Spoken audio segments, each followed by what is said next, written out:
Assalamualaikum warahmatullahi wabarakatuh. Perkenalkan, nama saya Rafiq Zahran Haryadi dari kelas A23 NIM 29. Di sini saya akan menjelaskan bagaimana struktur komputer itu. Langsung saja. Definisi komputer.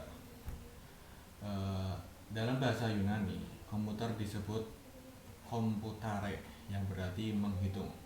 Sehingga pengertian komputer secara sederhana adalah sebuah alat untuk melakukan proses perhitungan aritmatika, sedangkan secara umum adalah peralatan elektronika yang berfungsi sebagai penginput data, kemudian mengolahnya dan memberikan keluaran informasi dalam bentuk teks, gambar, suara maupun video.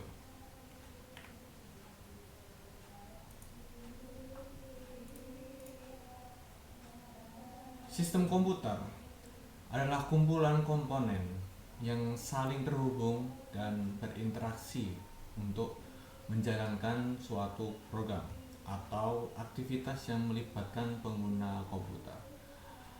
Untuk menghasilkan sebuah informasi perlu didukung oleh elemen-elemen yang terdiri dari perangkat keras atau hardware, seperti peralatan PC kita itu termasuk hardware.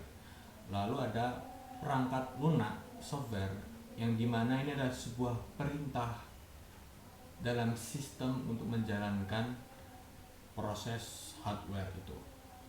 Dan ketika ada brainware atau bisa disebut juga manusia atau pengguna user seperti kita. Ketiga elemen sistem komputer tersebut harus saling berhubungan dan membentuk satu kesatuan. Di sini seperti tampilannya, struktur komputer. Yang jelas terdapat 3 komponen utama, yaitu I/O port, lalu CPU, dan juga memori. Terus juga ada dukung seperti data bus, address bus, dan control bus. Oke. Input device atau perangkat masukan adalah hardware yang digunakan untuk memasukkan suatu data atau peristiwa ke sistem komputer. Perangkat keras ini tidak dapat bekerja sesuai fungsinya tanpa adanya software yang tadi kita sebutkan di awal, pendukung. Perlu diketahui, perangkat input terbagi menjadi 2 jenis, yaitu perangkat input langsung adalah perangkat input komputer yang bisa langsung diproses atau digunakan tanpa adanya konfigurasi terlebih dahulu.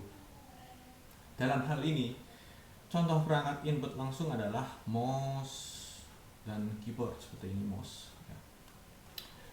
Lalu kedua ada perangkat input tidak langsung, adalah perangkat input yang tidak bisa langsung digunakan, melainkan harus melalui proses tertentu, misalnya seperti hard disk.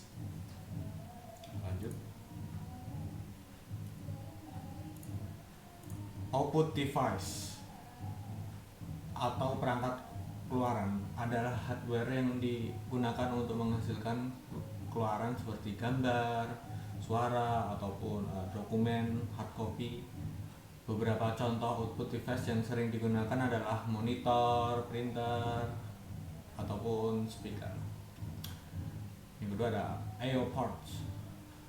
Port I/O adalah suatu port di mana setiap port I/O di bawah kontrol prosesor. Jadi mudahnya, port ini adalah port yang sering digunakan untuk memasang perangkat tambahan seperti flash disk. Seperti itu. Jika ada CPU atau Central Processing Unit, adalah perangkat keras atau hardware yang berfungsi sebagai pemroses data utama pada suatu komputer.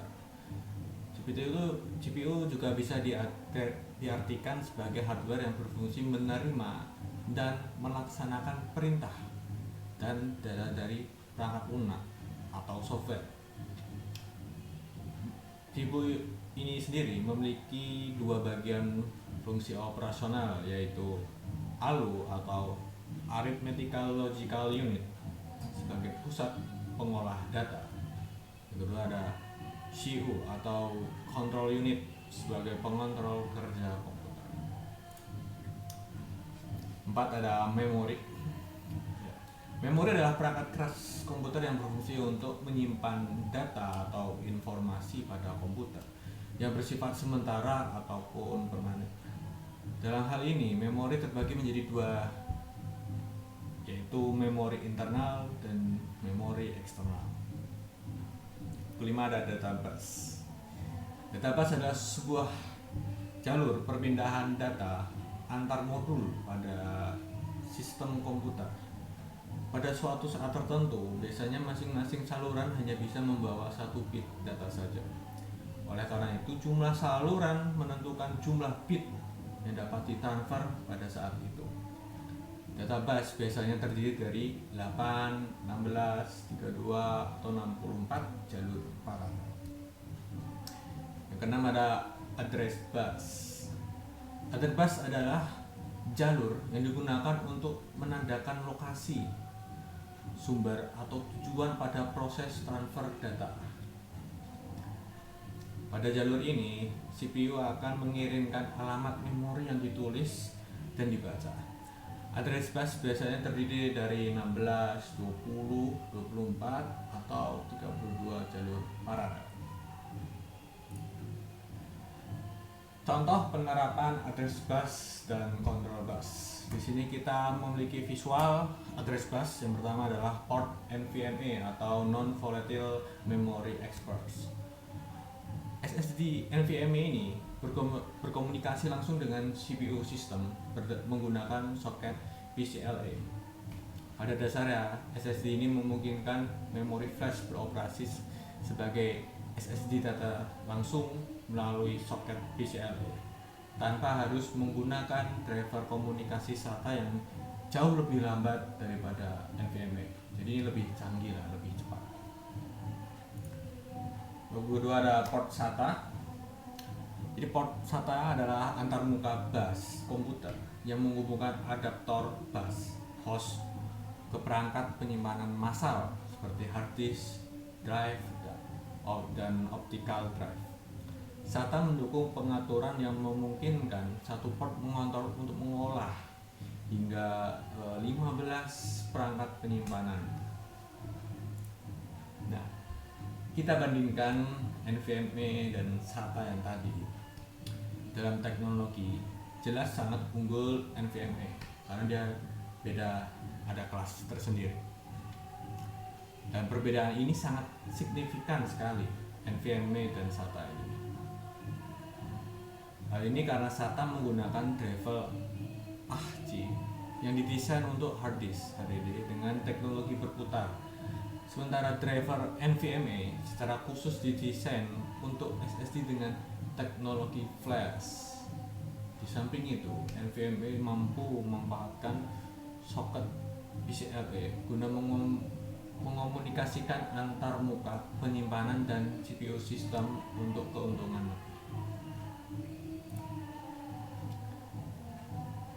Kemudian kita akan membahas tentang control bus. Di sini ada ilustrasi tentang USB atau Universal Serial Bus. Salah satu penerapan control bus adalah USB. USB adalah antarmuka plug and play yang memungkinkan komputer berkomunikasi dengan peripheral dan perangkat lainnya. Perangkat yang terhubung dengan USB mencakup berbagai macam hal seperti keyboard, mouse, printer, dan lain. Sehingga pemutar musik dan flash disk. USB juga dapat digunakan untuk menyalurkan daya ke perangkat tertentu seperti menyalakan ponsel pintar dan tablet serta mengisi daya baterainya. Ya, seperti cas HP lah atau cas baterai isi ulang segala macam. Lalu ada kabel USB. Kabel USB tersedia dalam berbagai panjang. Namun di sini ada batas dalam panjang kabel USB, yaitu panjang maksimum kabel USB adalah 5 meter untuk perangkat berkecepatan tinggi dan 3 meter untuk perangkat berkecepatan rendah. Panjang maksimum ini dikarenakan waktu transfer data dan resiko kehilangan data jika menggunakan kabel yang lebih panjang. Namun dengan menggunakan hub USB, kita bisa dapat menghubungkan dua kabel USB untuk memperpanjang jarak antar kedua perangkat secara efektif. Jadi semisal kita hanya mempunyai 1 meter saja kabel USB untuk menyambung dari cas ke laptop. Nah, untuk itu kita harus ada istilahnya sambungan. Nah, di situ itu bisa makin panjang. Mungkin itu saja yang dari saya yang bisa saya sampaikan tentang struktur komputer, kurang lebih seperti itu. Terima kasih. Wassalamualaikum warahmatullahi wabarakatuh.